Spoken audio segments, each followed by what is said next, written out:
बसले, ज्या सिंहासनावर शिवराय बसले, ज्या रक्तात छत्रपती संभाजी महाराज अमर झाले आणि ज्या भूमीसाठी मावळ्यांनी प्राण दिले, ती भूमी म्हणजे आपली पवित्र महाराष्ट्र भूमी. अशा या भूमीवर जन्म घेणे हे आपले मोठे भाग्यच आहे. सन्माननीय व्यासपीठ, मंचावर उपस्थित प्रमुख पाहुणे, आयोजक तसेच विद्यार्थी मित्रांनो, मी अद्विका सर्वप्रथम सर्व महापुरुषांना वंदन करते.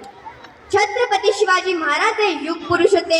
अरे इथल्या लोकांना तर सोडाच, पण इथल्या दऱ्याखोऱ्यांना जरी विचारलं की शिवाजी महाराज कोण होते, तर ते सांगतील रुद्रांचा अवतार तो वाघाचा ठसा होता.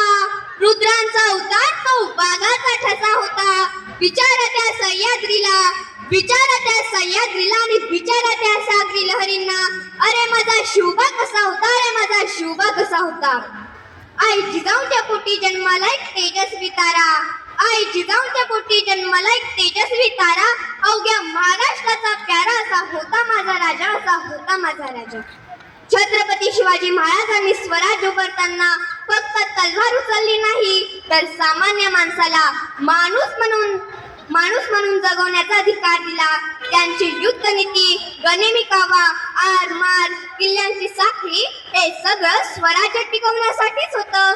हवा वेगाने नव्हती, हवेपेक्षाही त्यांचा वेग जास्त होता. हवा वेगाने नव्हती, हवेपेक्षाही त्यांचा वेग जास्त होता. अन्यायाविरुद्ध लढण्याचा त्यांचा नेक होता. असा जिजाऊचा शिवबा लाखात एक नव्हे तर जगात एक होता, तर जगात एक होता. जीवा मला प्रतापगडाच्या रणसंग्रामातच भेटेल, ते पुरंदरावर दिसणार नाही. पुरंदरावर मुरार बाजी, तिथे बाजी प्रभू दिसणार नाही. बाजी प्रभू पावन खिंडीत, तिथे तानाजी दिसणार नाही. तानाजी कोंढाण्यावर, तिथे नेताजी दिसणार नाही. नेताजी आग्र्यात, तिथे येसाजी दिसणार नाही. येसाजी कर्नाटकात, तिथे सूर्याजी दिसणार नाही. प्रत्येक ठिकाणी नवा माणूस, काय नियोजन महाराजांचे. आसे कदम, आसे कदम, आसे कदम, गणपती, भूपती, गजाश्वपती, सुवर्णरत्न श्रीपती, अष्टप्रधान जागृत, अष्टप्रधान वेशित, न्यायालंकार मंडित, शस्त्रात शस्त्र पारंगत,